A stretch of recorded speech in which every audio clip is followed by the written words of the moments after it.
All right, well, thank you for coming.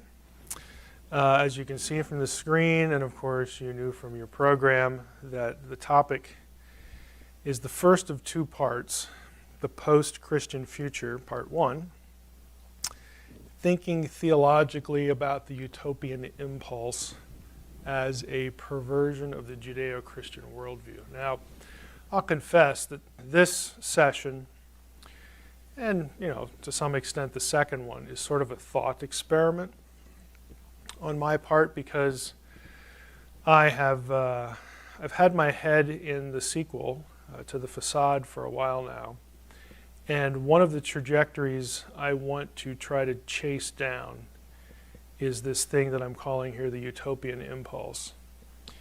And that's in part prompted by where we are at culturally. It's also prompted by some of the cultural and political trajectories that I see. I mean, what we think of as conspiracy, and I think a lot of it is small c conspiracy, but is not actually new. There's always been sort of this impulse to either create the perfect society or, more pertinently, force it on people. And so I see looming on the horizon a new effort at creating a wonderful, blissful, totalitarian state. And I want to sort of pursue that a little bit and talk about it. And again, for those of you here, for those of you who listen later to the presentation, I just want you to get you thinking about why it is that this always seems to rear its ugly head, and why even Christians at times are not immune from this notion that we can make things perfect, that we can just make it all right. If we did this, that, and the other thing, everything would be okay. So I want to try to think theologically about those things, and we'll see what happens. So here's our roadmap for the day. I'm going to be trying to define what I mean and then give you the elements of utopianism. And then I'll give you some examples, and then we'll move to an evaluation section. And I want to sort of strip away the mask of utopianism and then critique it a little bit, again, theologically, in light of biblical theology, and then talk about how in the world did we get to where we're at, and sort of what we might be looking at. Again, these are going to be broad strokes in this session. In the next session, I'm going to be a little more specific as far as what I think we're going to be having to deal with as a believing community, okay, as the real church in the future. So, first part, definition and relevance. Utopia, as you may or may not know, again, is this idea of a perfect human society. The term itself refers to an ideal place that actually doesn't exist. It's imaginary, it's conceptual, it's this grand wish, something that can't be real in the real world, but boy, we wish it was. That sort of thing. And again, the breakdown for the term utopia: no place, a good or no place. Again, you'll see it spelled either with the E or with the OU, forming the U in either case, but it actually could have either derivation depending on who's using it. And again, an imaginary world where social justice is achieved, whatever that means, and the means of guaranteeing all that are secure. That's where the control comes in. So that's what we're talking about. And as far as the impulse, what are the elements? I mean, if you are utopian in your thinking, what are you thinking? What are what's in the forefront of your mind? Now, these things are not all present all the time, but they're all important to different utopian systems. So as far as elements, there's typically an ecological element, and that is the idea that we ought to be existing in a harmonious relationship to nature. And the buzzword, of course, today is sustainability. But there's something to do with humanity's relationship to their environment, okay, to its environment. So something to do with nature, the world, created order. Some would use the phrase creation, of course, and means something entirely different than what you and I would mean, but again, there's some ecological element typically. There's always an economical element that usually focuses on egalitarian thinking, egalitarian distribution, so that everyone out there is just free from need. Again, we're going to talk about how this is spun and then sort of what the reality always turns out to be. But as we go through these, I want you to be thinking, well, who in their right mind would oppose any of this? Well, in principle, sure, we'd like, we're not in favor of, hey, who all out there wants to rape the environment and pillage natural resources? I mean, nobody's going to say, yeah, let's go at that. And, we wouldn't say, well, my optimal view of things would be that lots of people don't have enough to eat. So there we go. I mean, nobody's going to say something like that. So it's easy to sort of float the idea, but then where the rubber meets the road is always, well, what exactly does that mean and how is it accomplished? Other elements, political, again, this ambition for world peace, again, who would want world war or lots of war? Freedom from crime, again, these are all desirable things. The key is going to be, though, again, how do we define what's a crime and what isn't? What's criminalized and what isn't? And then how do we bring this to pass?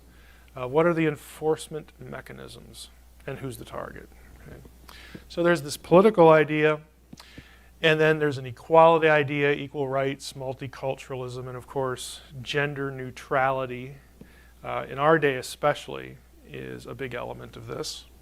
And again, these things are usually cast or put opposite things like racism and male domination, defined again as something, a situation where earlier in our history women couldn't own property, in the 17th, 18th century, even into the 19th century, didn't have control of their children in a divorce. It was all male favored. So all these things that we'd look at now and say, well, that really wasn't a good idea. So yeah, sign me up for that. Okay.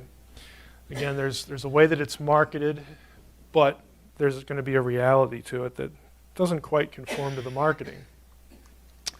Progress is a big element, this idea of human improvement, and that can mean improvement of life, quality of life issues, but in our day and age it often means improvement of the organism, okay, in various ways that, again, some of which we would certainly buy into medically.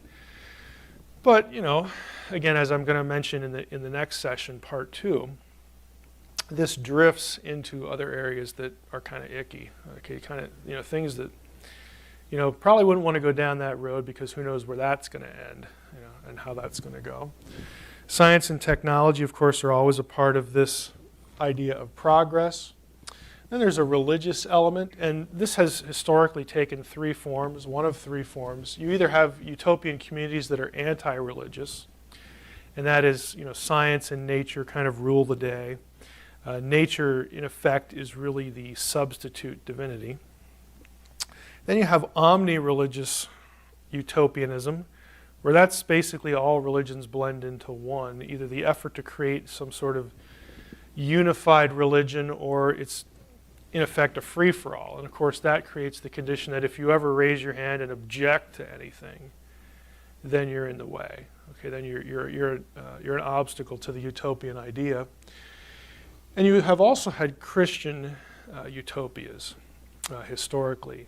And some of these, drift into, some wacky areas of theology, but others are more communal-centered, and their theology is more or less what we would define as orthodox, but it really had to do with a lifestyle. So there's some variation here.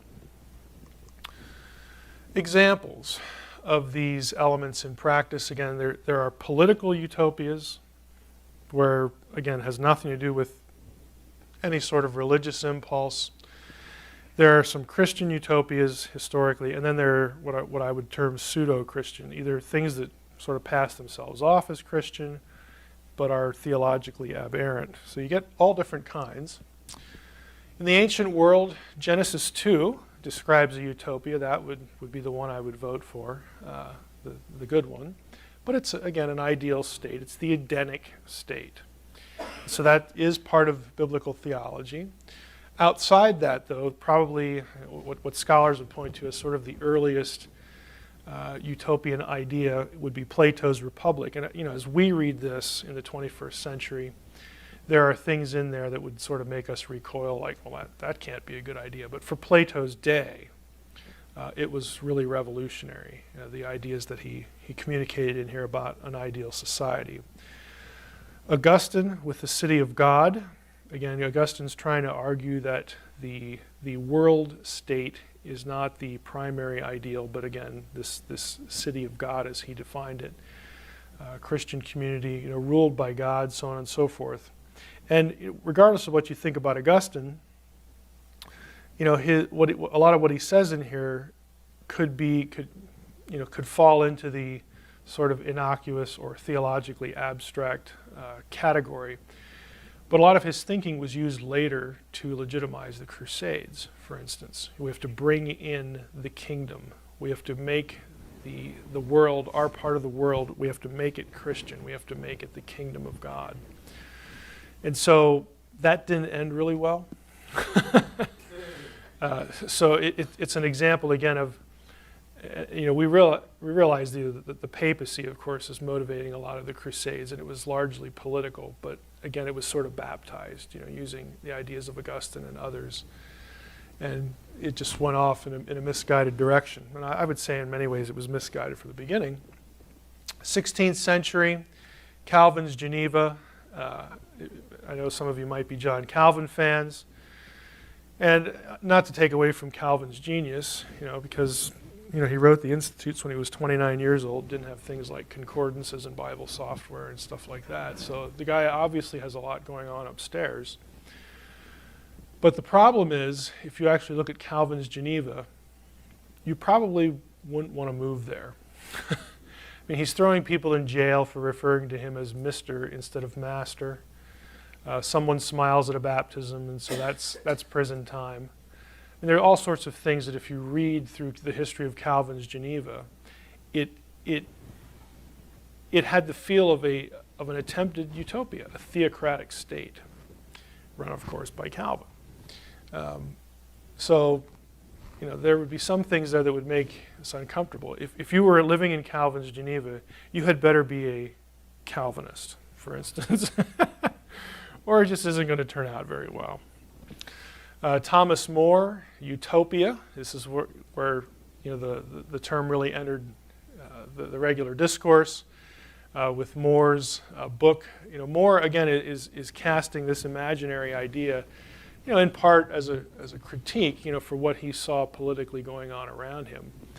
But all of these literary attempts, I think are worth reading because on the one hand, they show you what the person's thinking, and boy, wouldn't that be wonderful, and then you turn the page and you get into enforcement. All of them require power. They require power structures to make this work. Because guess what? People are not robots. And no matter how good you make it sound, at some point there's going to be dissent. So what do you do with dissent? Well, we can't have dissent because this is utopia. We have to eliminate that.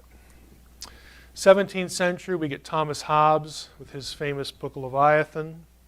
Again, and this is the book that really focuses on the empowerment, the power situation of the state over people, again, to enforce this sort of perceived ideal community. Francis Bacon, The New Atlantis, is really an important book. This one has a significant influence in the United States and America. Because again, there were many, and it wasn't, you didn't have to be sort of a dyed-in-the-wool Freemason to think this way, but there were many, who would have been outside Freemasonry and just sort of in the Enlightenment discourse that would have looked at America as the new Atlantis. Again, this is the new utopia. We come here to get away from monarchy, to get away from the social ills that we see in Europe. And we get to basically start over. And we get to reimagine what communal life should be, what the ideal state would be. And, when Bacon writes New Atlantis about this imaginary place somewhere else, outside of Europe, that people go to and really start this thing called civilization over again. When people, when America's discovered, of course, by Bacon's time it was known, but when people start to migrate in serious numbers to North America, this is what they're thinking. This is the new Atlantis. This is the great country, the wonderful, country where we get to actually conduct these experiments, in reimagining what life should be like, what the state should be like. 18th century, the Shakers. I'm from the East Coast. I'm from Pennsylvania originally and grew up near the Shaker area, the Shaker community, and the Ephrata cloister. In fact, my first daughter was born in Ephrata, not at the cloister. But the Shakers were a Christian community. So was the Ephrata cloister, but again, Christian. Again, there would be some things going on there that you would sort of would raise an eyebrow, or you might not recognize as Christian. But again, ostensibly, they were not atheists. Certainly, they were not secularists. They're trying to do Christian things. They tend to be very strict in terms of celibacy. I don't think there are any Shakers left anymore. Again, celibacy was part of the problem there. I think the last Shaker died like in the 1990s or something like that. I mean, you can still go see the community, and then of course the cloister. The cloister has more connections with transcendentalism and some of the quasi or overtly kinds of occult things later on in its history. But again, it's not exactly where it began. So you have, again, these sorts of early attempts at, let's go over, we create our own community, we share our own goods in common, we have our own rules for the community, that sort of thing. We separate ourselves, we isolate ourselves from the mainstream way of doing things. The Enlightenment contributes a lot to, again, a utopian thinking.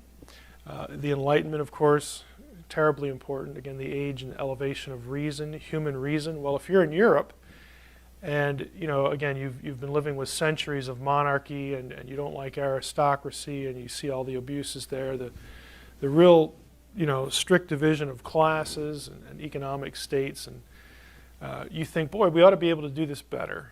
That we ought to be able to think for ourselves, and we ought to have checks and balances in our government. We ought to have power divided among many, and all these political ideas we're familiar with that actually are sort of launched in the Enlightenment. Well, they launch movements. Of course, we have the American Revolution, which I have listed second here, but chronologically it preceded the French Revolution. The American Revolution was, a violent revolution, but as far as the transition of power and the establishment of power within the community, we had peaceful transitions, from presidency to presidency and so on and so forth. This is why after Washington left office, people were really nervous. Is this actually going to work? It was a big deal that he stepped down after 2 terms. That established the 2-term tradition. It was not written into the Constitution initially. That had to come with an amendment, but when you had the transition to a new leader and the election was really close, like a couple electoral votes, is this going to erupt into chaos and that sort of thing? And it didn't. Now, the French Revolution is quite a different story. What's going on over there? It was on the one hand, we had a guy like Thomas Jefferson over here who was a Francophile. Everybody knows that. And he was on he thought the revolution was great in France until, this isn't like the internet where you get instant information about what's really going on over there. So gradually he starts hearing about, children being guillotined and stuff like this and Robespierre and all this. And he's like, wow, boy, that's just not really a good thing. I mean, so eventually, it becomes distasteful even to somebody like Jefferson, who was like all things France. But again, both of these things, even though they sort of worked differently and took divergent paths, were fueled by the Enlightenment ideas, again, of building the ideal, the ideal state, where everything's fair, everybody has enough, that sort of thing.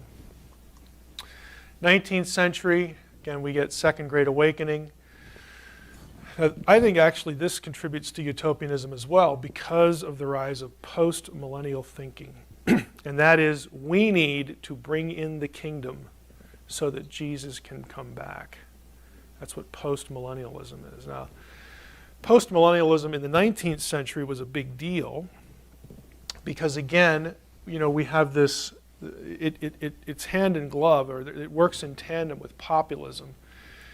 Because of the Industrial Revolution in the 19th century and the way that industrial revolutions typically work is that wealth, and of course with it power and political influence, comes into the hands of a few, again in the merchant class. I'm thinking of people like J.P. Morgan, Vanderbilt, Rockefeller, Andrew Carnegie. This is the era for that.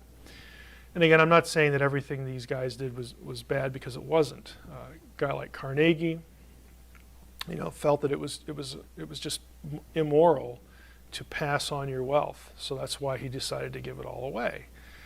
Hundreds and hundreds of millions of dollars. Not everybody felt the same way as Carnegie. Carnegie, of course, wasn't perfect himself. He had the problem with Homestead and all that. But because wealth is so highly concentrated in the hands of a few, and you get this real disparity between the wealthy elite and then the worker, okay, that creates problems across the board economically for most of the population. So it's a serious thing. And one of those that really suffered were the farmers, because people were moving from the rural parts of the country into the cities because of urbanization. Again, everything's becoming mechanized. You get factories, the whole factory system, the assembly line idea. The demographics in the country are changing dramatically. And the farmers are hurt by that, and they're also hurt by the fact that the money supply is controlled by a very few people. So to get low, there are instances in the 19th century where you can read that lenders were charging 300% on a bank loan, stuff like that. And farmers need capital to buy land, they need to buy machinery, so they're just getting killed. That all factors into the rise of the populist movement, which is a grassroots movement where, again, we, as farmers unite, we united labor, the farm industry, but then that becomes an appeal, because right down here you have transcendentalism going on at the same time, this sort of utopian idea of wonderful, harmonious coexistence with the land, again, with nature. And so you have in populism, again, these sort of murky ideas of the rise of the masses to create this wonderful, harmonious, state. We want equality. We don't want this distinct classes and social classes and economic classes. And again, we're the farmers. We're the ones that are close to the land. We get our hands dirty, and we ought to be, doing sustainable. All this rhetoric was in place in the 19th century, and so that gets married to this idea of, hey, if we can pull this off, then Jesus can come back, or Jesus will come back. You had postmillennialism as an eschatological system develop during this time. And it actually led to very utopian thinking within the church. William Jennings Bryan's probably the best example. Ran for president I don't know how many times. He never won. Obviously, probably more famous for the Scopes trial later on. But again, he was a significant figure in this whole era. Charles Finney, okay, again, post-millennial thinking. It was a big deal. Transcendentalism I've mentioned, again, Walden Pond, Henry David Thoreau, the Alcotts, Walt Whitman, all these people. This was a more, and I'll use the term pagan approach. And what I mean by pagan is, paganism is at heart is about worship of the earth. It's about this swap out for a personal transcendent deity. We're going to do away with that, and we're going to view nature as our divinity, as our divine focus. It's very monistic. I'll be talking about monism a lot later this afternoon in part 2. The idea that everything is one. nature is God, God is nature, everything that is unified, all this. It's the Oprah theology, of today. So, I mean, all of this talk that we associate with the New Age movement and Oprah and all that sort of thing is transcendentalism, plus a few other threads too. It's nothing new. But there were three communities that were deliberately started in this country that were transcendental utopian communities. Again, it was all about harmony with nature and the ecosystems and all that stuff. Marxism, of course, 19th century, an economic theory, again, really aimed at, quote unquote, leveling the playing field economically and getting rid of all these, class divisions and class warfare to start revolutions to bring in what? A better society, a more, egalitarian, equal society. It's an inherently utopian idea. Again, an economic theory that, of course, takes different forms politically. Edward Bellamy, he was a novelist looking backward. It's just a famous work describing a utopian community that looks a lot like, he imagined himself to be in the year, I think it was 2000. And he's writing in the 19th century. And so, again, he's creating this vision for this ideal community, some of it would look, oddly like what we're looking at right now. Again, with some of the control mechanisms and the way things are. But it was a very influential book at the time. 20th century, we get progressivism. We've all heard a lot about that recently. Again, the idea of human progress, all these utopian ideas, it's the same old stuff. Of course, with progressivism and H.G. Wells, with his works, Modern Utopia, Men Like Gods, The Shape of Things to Come, again, utopian ideas. And progressivism and H.G. Wells, of course, a lot of their thinking was influenced by eugenics. Okay, again, to create the ideal society, you need ideal people, right? You need to sort of weed out the unfortunate or less desirable elements to the human population. So that was very common in the United States. A lot of later Nazi eugenic theory and practice was drawn from American and British writing, and those were the seed beds to some of those things that would come later on. Marxist Leninism, of course, this would be the Lenin experiment with Marxism. Of course, the revolution of 1917. Again, the working class. We're going to create the community where the worker is in power. We know how that worked. But again, ostensibly, this is how it's marketed. This is how it's put forth. Huxley's Brave New World was a critique, and some would say a parody of H.G. Wells's utopian visions, because if you've ever read Brave New World, it's sort of the world without pain, really the world without any sort of trouble. It's a utopian vision, but because of some of the stuff in there, what you need to do with people and to people to accomplish this, it's very dystopian. It's very, scary. I don't know if you've ever read Brave New World, but I do recommend it. National Socialism, again, Nazism, again, used a lot of utopian thinking, utopian techniques, utopian goals. They tied race to it, specifically in certain ways. There were certain occult threads that drove their view of the different races. Again, all of these things have more than one thread, but they're all attempts at creating the perfect state. And of course, the perfect state is always in the mind and the eye of the power holder, okay? The one who gets to define all that. Communism, another example. George Orwell, again, Animal Farm in 1984 are obviously critiques of this. 1984, one of the scarier books I've ever read. If you've not read 1984, well, I was going to say I recommend it, but in this day and age, maybe not. It might put you out on the ledge. Somebody'd have to talk you off the ledge, because a lot of 1984, you could see, man, you could just implement this really with a snap of your fingers today. But 1984 is really, frightening. And Animal Farm is in its own way as well. again, I recommend both of those. Atlas Shrugged is also a utopian element, even though that's popular with a lot of conservatives. If you've read Atlas Shrugged, and I enjoyed the novel, but I recognize that the author is an atheist, and a lot of her, Ayn Rand's, thinking is certainly contrary to good theology.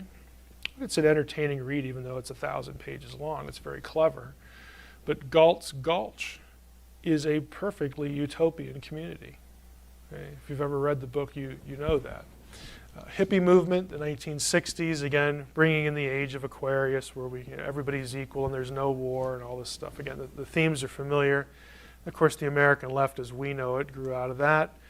And you also have right-wing religious cults. That they're, again, it's utopianism, but just from a different trajectory, a different angle. So, again, none of this is really news, but I wanted to show you some examples anyway, just to sort of put it in your mind of what I'm talking about. Let's talk about what's really behind it. Now, the utopian impulse, again, pre-20th century, again, this is how it's sold, this column over here. And really the modern reality as we've experienced it in the 20th century, and as I believe we will keep on experiencing it in the 21st century.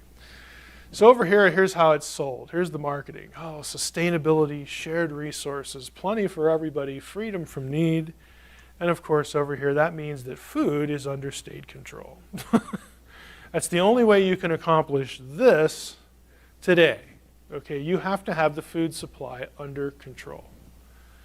And that means, and it explains why, and I'm hoping a lot of you are aware of this. If you want the copy of the slides, by the way, so that you can get to this link, we're not connected to the internet here, but that link will show you, I think, half a dozen, 7, 8, 10 ways that already the food supply is being really controlled. And things as simple as the family farm are being defined in such a way that they're being criminalized. Okay, this is not accidental. It's not that. I'm still willing to say. I realize there are a few people who absolutely know what they're doing here, but there are a lot of legislators that are frankly clueless in a whole number of areas, and so they think that. I'm doing a good thing by voting yes for this because we don't want people to get sick on this farm where, things are not controlled and there's no FDA and all. I mean, they think they're doing the right thing, when what they're really doing is they're putting structures in place that will disallow anyone the right to feed themselves. Again, it puts food under state control. There's a movie called Farmageddon. A documentary. Again, that one you might have to be talked in off the ledge, okay, after you watch that. But again, it's this sort of thing, again, what's happening legislatively. But you have to have this to make this work today. So, food, of course, the Henry Kissinger quote that food is a weapon, of course, is sort of famous or infamous, because we've actually done this, in the Korea and the Vietnam, situations, where part of the strategy was to keep the populations from getting food. I mean, that was just a tactic. So there's population control, there's deliberate shortages. Of course, if you control the food supply, you can put additives in there. You might also want to watch a film called, let me see if I can remember, I can see the cover here in my head, Demographic Winter. Okay, it is an absolute, utter myth that the population is growing too large. The reverse is actually true. And again, this is me. This is Mike Heiser. This is Mike Stick in the Mud Heiser, okay? I am not given to exaggeration. I don't do my research on Billy Bob's website, okay? I do peer-reviewed stuff. And you watch Demographic Winter. They're real scholars, they're real specialists in the fields, and it's very easy to document that we in the West are undergoing a dramatic demographic shift just by, it's just a numbers game. That's why it's called Demographic Winter. Europe does not have the birth rates to sustain its population. we are right on the edge. There are 5 or 6 European countries that are actually under the demographic number required to sustain its own population. Now, the only communities that aren't conforming to that within Europe and within the U.S. and in other parts of the world are the Muslims are the big ones, because it's part of their, it's both part of their religion and part of their political outlook to have big families. In the West, because we're civilized, and we have things like abortion. By the way, demographic winter is the hidden cost of abortion. The victimless crime, it is the hidden cost of abortion. And the people in the documentary actually go through that. How abortion has led to this situation where we cannot sustain our population. So, it gets into all sorts of stuff like that, but there are these shifts going on. And part of that, the reason that made me mentally rabbit trail, is this additive thing. Again, there have been situations where it has been at least suggested, and we can talk again whether, small c, big C, conspiracy kind of stuff, whether it's actually been implemented. Again, that's the controversial part. But the non-controversial part is that it's been talked about and could be done, is you put additives in the food to kill off or to decrease the sperm supply. Okay, essentially, and that reduces, again, the population. Eugenicists are very open that we need lots and lots of people to die off to have, again, to have sustainability.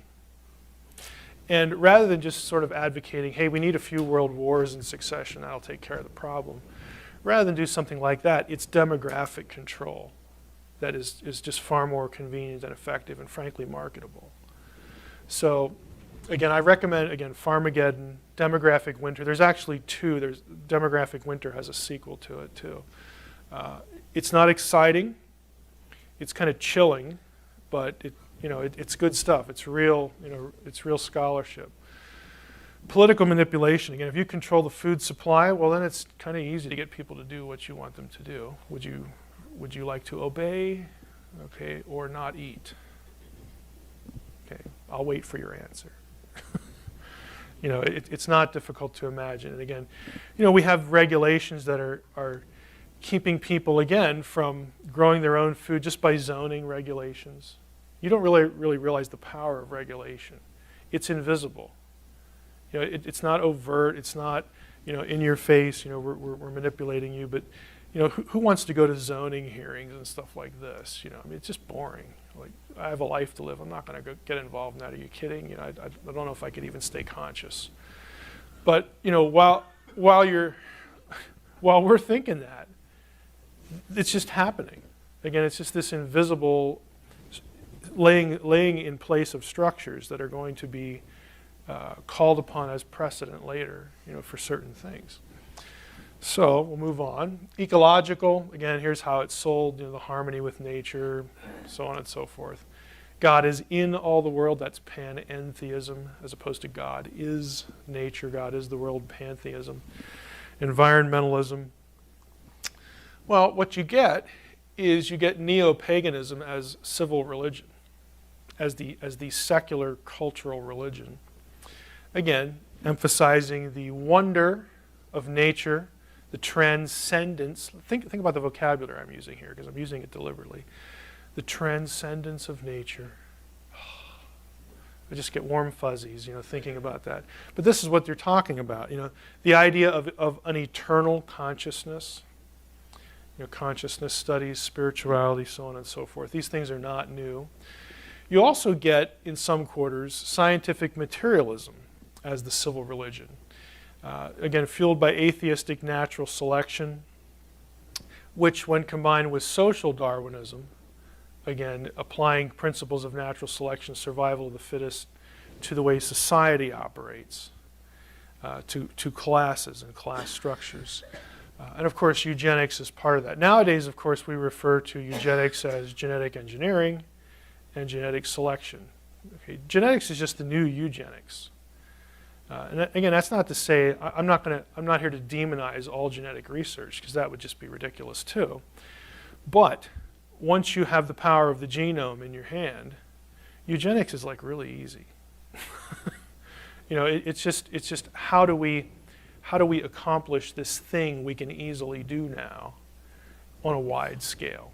That's the only question you need to ask.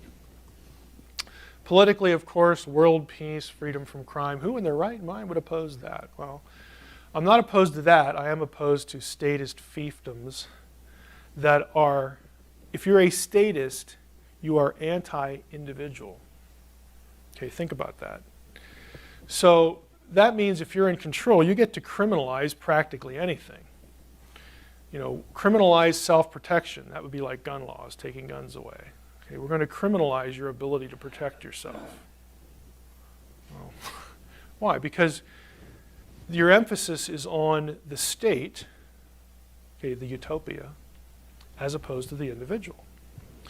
Citizen self-sustenance, we talked about that with the food supply. There's always, you have each individual state, state being defined as country here, trying to implement their view of perfection here, their view of the ideal situation. But ultimately, you have a push toward global government, and there's lots, this link right in particular here, again, doesn't lead to, sort of a private researcher or something like that. That link will actually lead to an official federal government watchdog entity, like an official media group. It's run through the Heritage Foundation, in fact.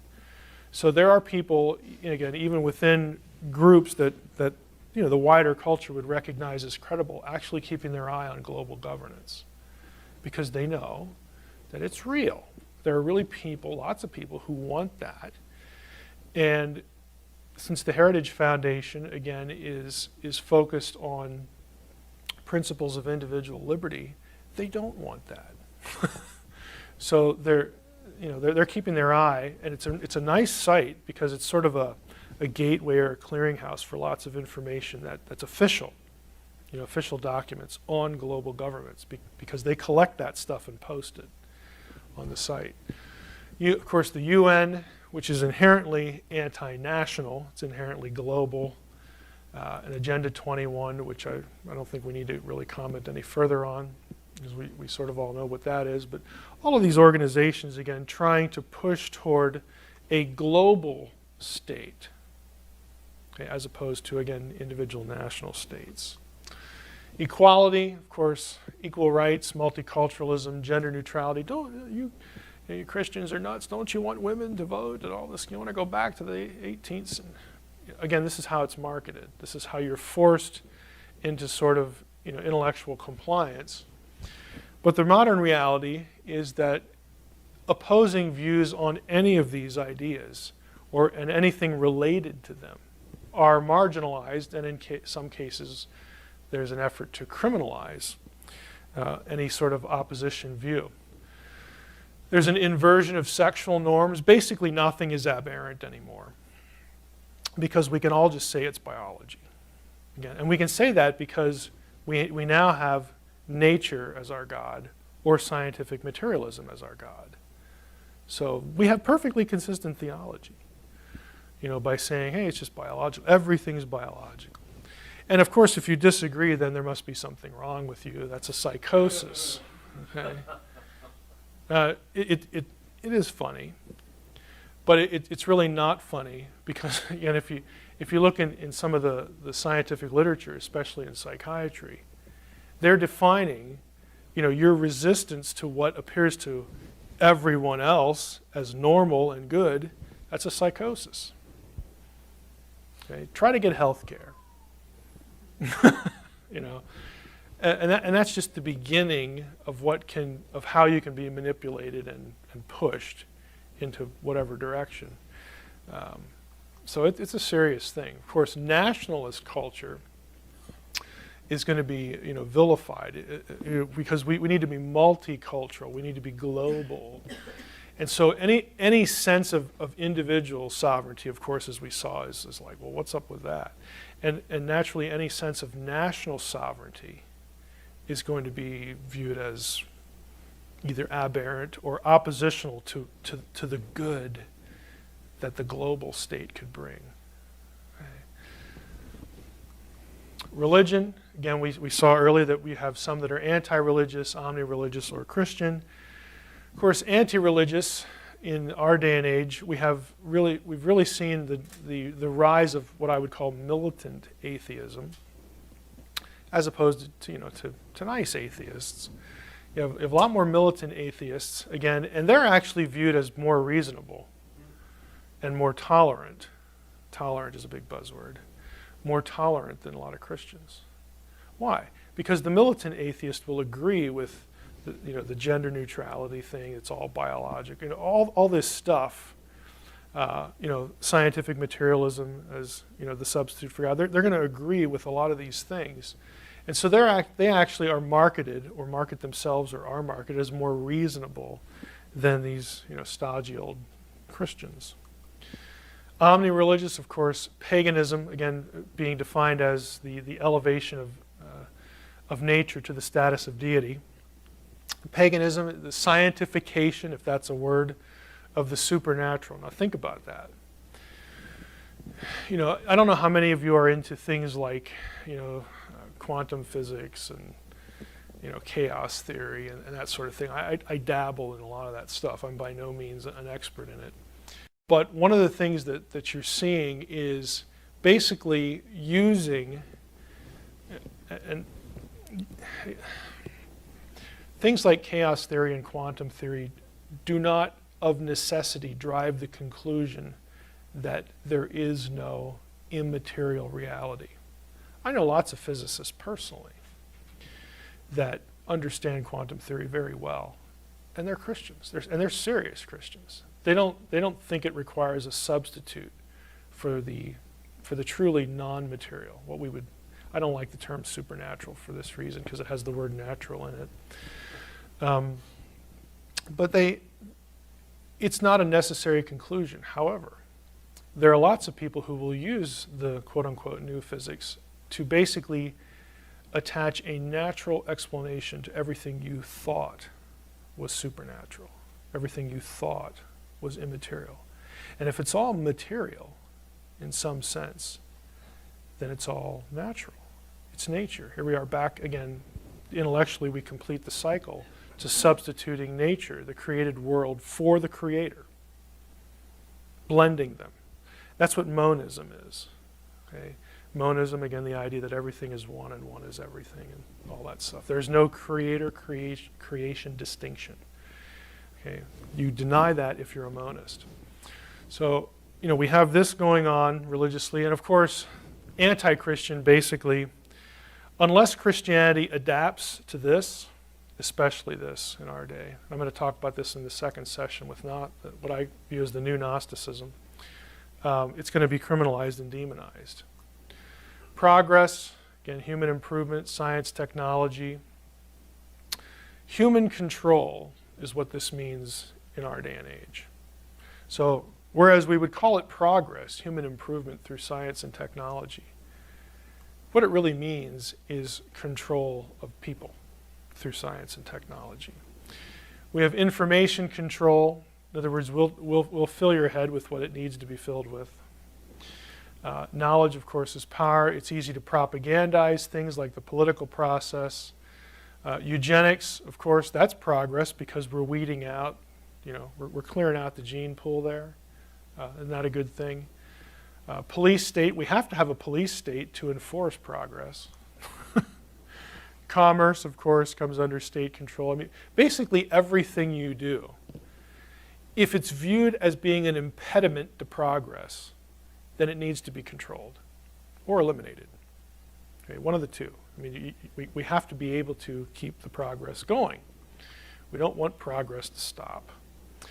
Now, utopian impulse as a biblical perversion. And this is where your handout comes in. I'm going to go through this quickly, and I'll tell you what the handout supplements. Here are the fundamental myths of utopianism. The idea that humans are perfectible. Okay, that's a myth. It either on an individual level or a corporate level, it ignores, again, human capacity for evil. It ignores, the condition of the heart. But it's a myth that drives utopianism. The other myth is that you can force human perfectibility. That just isn't going to work. So enforcing an Edenic state, in other words, it would be Eden by human effort. Eden created by a ruling human elite. Again, this is mythology. So human utopias require total control, and they are ultimately dystopias, the opposite of what they claim to be. I would say this is all contrary to a Genesis theological narrative. It's contrary to the meaning of the divine image. Of course, if you've read any of my stuff, you know what my views on the image are. The image is not a thing put in you. It's not a quality. It is a status. It's a status that utilizes the qualities we have as humans. But if you say the image is a quality, then I don't know why you're anti-abortion. Okay, at least prior to brain formation. Because you have no theological argument then. If the image of God is a qualitative ability, I'm sorry, but the single-cell zygote after conception does not have any of that. So if that's your definition, you're in a lot of ethical deep water there. And it would be easy to, undermine your view of abortion. So my view is actually based on a point of Hebrew grammar, which I won't get into here, but the image is a status. We are created as God's imagers. We are to be Him. We are to represent Him. That's on an individual basis. So inherent within the image idea is the idea of freedom, free will, and individuality. It just goes with the program. Okay? It reflects what God is. Evil and the shared image, again, there's a reason why there are plurals in Genesis. Again, because we are created in God's image, we have free will. Free will is an absolute necessity because it is a communicable attribute of God. If you were not free, if you could not make legitimate moral free will decisions, there is no way you could be like God. And that's the point of the image. You're like Him. You would be a robot. God is not a robot. God doesn't share the attribute of robot ability. Okay? It's just nothing like that. It's essential. And so, again, we have this idea of being able to make a decision, that there's freedom here. And of course, that also means that we're going to have evil because people are going to choose poorly. Genesis also democratizes the image. Let us create humankind in our image. Okay, that language in the ancient Near Eastern world is unique, because the only people who represented God in the ancient Near Eastern world were who? The ruling elite, the kings. This is why they were conceived, and I mean that metaphorically. They were considered to be either divine offspring or put in their positions by the gods. They were the gods' representatives. Genesis says, no, it isn't just for ruling elite, it's everybody. Everyone is an imager, every human being. And that's very contrary, again, to the utopian idea, because, again, we have to have these power brokers. You always have to have an elite to enforce the utopia. Human imperfection and mortality, again, that is part and parcel of what we read in the Genesis narrative. We are imperfect. We are mortal. We are less than God. We are not gods. Okay, there is no such thing as this perfectibility. The assumption of authority and sovereignty, again, we will be as gods, that whole, again, misguided idea. Again, if you look at what happens in Genesis 3, part of what the serpent says is true. That, when you do eat, your eyes will be open and you will become as Elohim. That's what it says in the Hebrew. You will become as gods. It should be plural there, because in verse 22, God says, well, the man and the woman have become as one of us. Okay? There's the plurality there. The idea being that, look, now we have human beings who now have assumed sovereignty. Okay? Whereas God was in control before, and God had laid out His will and said, there's this thing called Eden that you're living in, and wouldn't it be nice to stay here? Isn't this a wonderful place? You can stay here indefinitely, and you eat from the tree of life. You're not going to die. You have contingent immortality, because I'm the only being that has immortality in and of himself. But we'll set that aside. Wouldn't you like to stay here and live forever with me? serve me and interact with you. Wouldn't that be great? So, God has this plan for human authority, human shared rulership, with him and other humans and other non-human beings as well in Eden. And that gets corrupted as soon as humankind presumes the right to dictate the terms and to propel the program. So, we have that going on here. And then we have separation from Eden again, and this is really something, absolutely against utopia. Now, your handout is a fuller description of this symbiotic relationship between the biblical view of the divine counsel, God and God ruling through his counsel on earth, the way things should have been, and then once the fall happens, God's continued interaction with humanity, again, through himself and through his counsel. So what you have in those 6 pages, I've drawn excerpts from an article that I really like and would recommend. But they're excerpts that sort of trace the flow through the Bible of that idea. Okay, so that's what the handout is. Babel, again, is a big deal with this because if you understand what's going on at Babel, a ziggurat, Tower of Babel, was built to bring the divine to earth. Okay, we're going to build you a house. We're going to build you a home because gods live on mountains. So let's build our own mountain so that the deity will come here. And then when he comes here, we can negotiate. We can kind of barter. It's the same logic of idolatry. Why do people? The ancient person wasn't an idiot. He knows that this thing he just made isn't his creator. So why do they make idols? Because they believe deities can be summoned to reside there. You locate the deity. This is why Israel was forbidden to make graven images, because Yahweh cannot be tamed. Yahweh will not be brought anywhere for negotiation. That's up to him. Okay, it's a completely different perspective on it. But you have the same thing going on with Babel. We are going to reestablish Eden. We are going to bring the deity back to earth. We're separated from the deity now. We got kicked out and all that stuff. We're going to bring the deity back down to earth, and then we're going to do all this stuff, all this good stuff. Well, again, it's a usurpation of God's plan, God's punishment. Humans trying to remedy and re-kickstart what they ruined. Okay, Babel is sort of the beginning living illustration of this idea that, hey, let's bring heaven to earth. Again, utopian thinking. Heaven is not going to come to earth until God wills it and not before. But that's what the utopian misses or hates. Take your pick, one way or the other. So again, how did we get here? I have to wrap up. We've got all these forces. Again, I'll send you the slides unless you want to watch it on the video again.